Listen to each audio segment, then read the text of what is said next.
പിതാവിനും പുത്രനും പരിശുദ്ധാത്മാവിനും സ്തുതി, ആദ്യമേ ഇങ്ങനെ ആമേൻ. ഇന്നത്തെ ഒന്നാം വായനയിലൂടെ ദൈവം നമ്മെ ഉണർത്തുന്നത്, നാം നീതിമാന്മാരായി ജീവിച്ചാൽ നമ്മുടെ ആത്മാവ് ദൈവകരങ്ങളിൽ ആകും. ഒരു ഉപദ്രവവും നമ്മെ സ്പർശിക്കുകയില്ല. നമ്മൾ ശാന്തി അനുഭവിക്കും. അനശ്വരമായ പ്രത്യാശ ഉള്ളവരാകാം. നമ്മെ ഉലയിൽ സ്വർണം എന്ന പോലെ അവിടുന്ന് ശോധന ചെയ്ത് ദഹനബലിയായി സ്വീകരിക്കും. നാം നീതിമാന്മാരായി ജീവിക്കാം. ഇന്നത്തെ രണ്ടാം വായനയിൽ വിശുദ്ധ പൗലോസ് പറയുന്നു, ക്രിസ്തു നമുക്ക് വേണ്ടി മരിച്ചു. അങ്ങനെ നമ്മോടുള്ള തന്റെ സ്നേഹം ദൈവം പ്രകടമാക്കിയിരിക്കുന്നു. നമ്മുടെ കർത്താവായ യേശു ക്രിസ്തു വഴി നാം ദൈവത്തിൽ അഭിമാനിക്കുകയും ചെയ്യുന്നു. യേശുവിന്റെ പീഡ സഹനത്താലും രക്തത്താലും കുരിശുമരണത്താലും നമുക്ക് ലഭിച്ചിരിക്കുന്ന രക്ഷ നാം നമ്മുടെ ത്യാഗത്തിലൂടെയും നന്മ നിറഞ്ഞ ജീവിതത്തിലൂടെയും സ്വന്തമാക്കാം.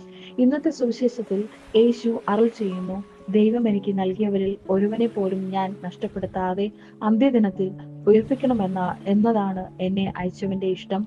പുത്രനെ കാണുകയും അവനിൽ വിശ്വസിക്കുകയും ചെയ്യുന്നവൻ ആരോ അവന് നിത്യജീവൻ ഉണ്ടാവണം എന്നതാണ് എന്റെ പിതാവിന്റെ ഇഷ്ടം.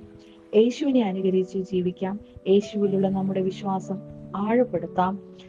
ദൈവത്തെ സന്തോഷിപ്പിച്ച് ജീവിക്കാം.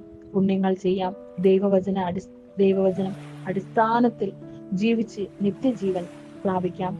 ഇന്ന് തിരുസഭ സകല മരിച്ചവർക്കും വേണ്ടി പ്രാർത്ഥിക്കുവാൻ നമ്മോട് ആവശ്യപ്പെടുന്നു. മരിച്ചവർക്ക് ത്യാഗങ്ങളും ആത്മാർത്ഥമായ പ്രാർത്ഥനകളും അർപ്പിക്കാം. കാരണം മരിച്ചവർക്ക് ഇനി അവരുടെ ആത്മാവിന് വേണ്ടി ഒന്നും ചെയ്യാൻ സാധിക്കുകയില്ല. ജീവിച്ചിരിക്കുന്നവരാണ് അവർക്ക് വേണ്ടി ത്യാഗങ്ങളും ദാനധർമ്മവും പ്രാർത്ഥനകളും അർപ്പിക്കാം.